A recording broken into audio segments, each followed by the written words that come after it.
और बच्चों अब हम करेंगे अगला और लास्ट डेरिवेशन जो कि है अपने पास एसी जनरेटर। एसी जनरेटर का डेरिवेशन आता है कि ईएमएफ का जो फॉर्मूला हम यूज करते हैं वो निकाल के बताओ।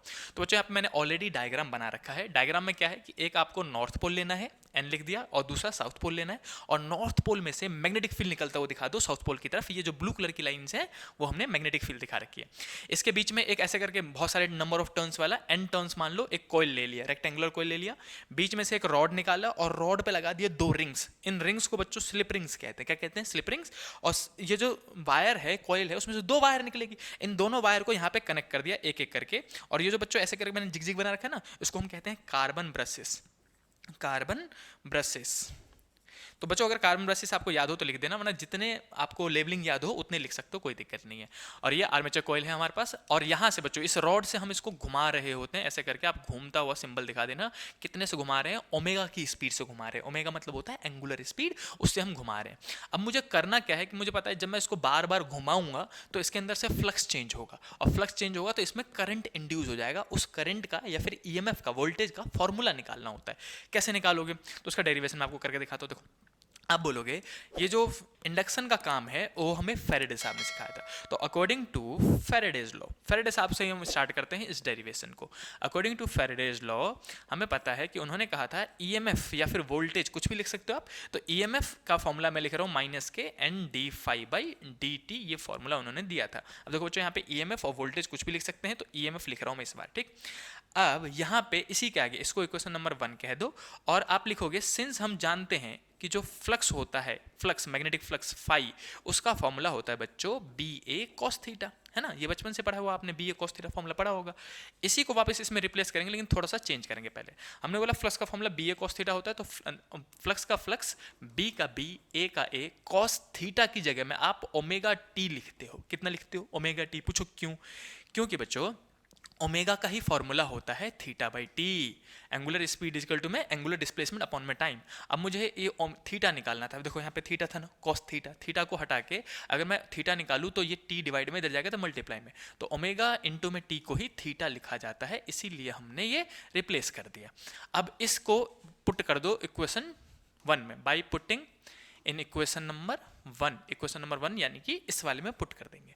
तो ईएमएफ का जो फॉर्मूला आएगा वो माइनस का एन, डी का डी, देखो डी का डी, डी टी का डी टी, बस ये जो फ्लक्स था ना फाई, इसको हटा के B A cos omega T, B A cos omega T लिख दिया।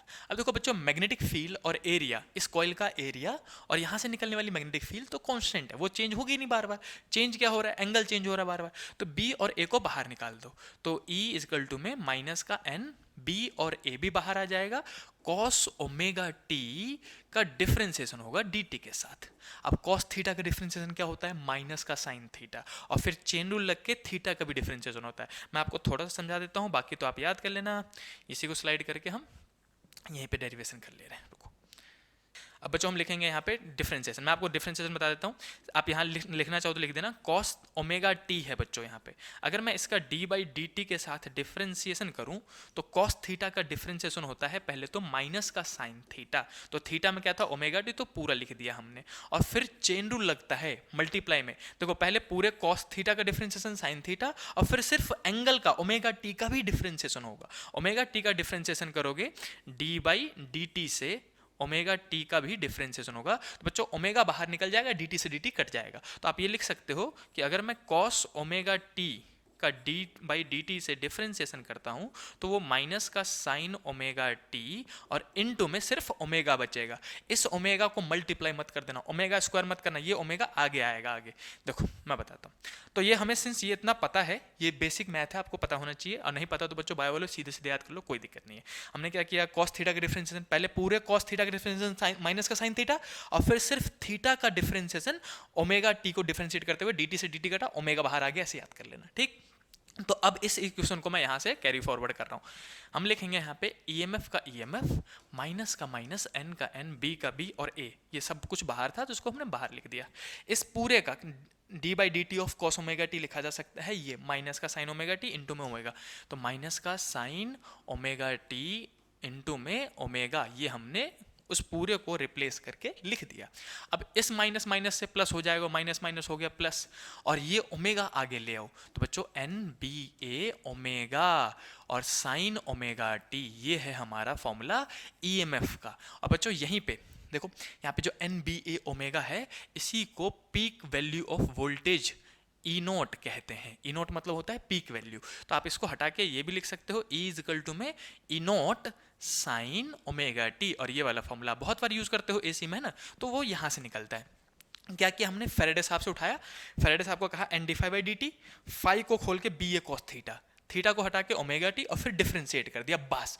जैसे डिफरेंशिएट करोगे तो माइनस का साइन ओमेगा टी, ओमेगा आ जाएगा, ओमेगा को आगे बुला लो, एन बी ए ओमेगा साइन ओमेगा टी, और एन बी ए ओमेगा को ही ई नोट लिख देते हैं। इतना छोटा सा डेरिवेशन।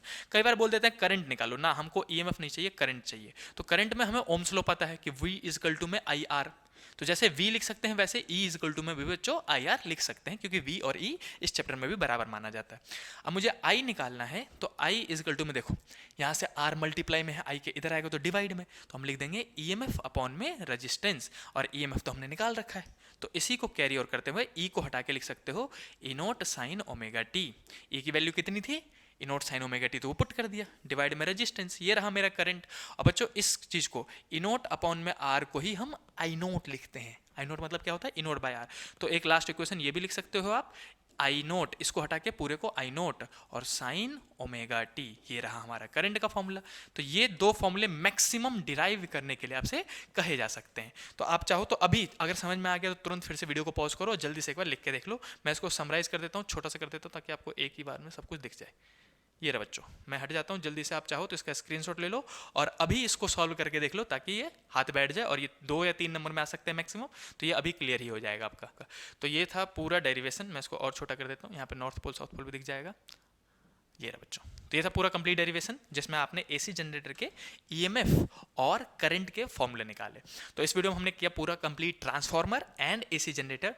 और अब इस वीडियो को शेयर कर दो अपने दोस्तों के साथ और लाइक करो, और जो भी टॉपिक चाहिए वो कमेंट करते रहो। मैं बहुत सारे कमेंट पढ़ रहा हूँ बच्चों, डेली वीडियो सब शूट और अपलोड करने की पूरी कोशिश करेंगे। आपके एग्जाम तक मैं आपके साथ हूँ, और CUT में भी मैं आपके साथ हूँ। तो बनते बच्चों, मिलते हैं नेक्स्ट वीडियो में, तब तक के लिए बाय बाय।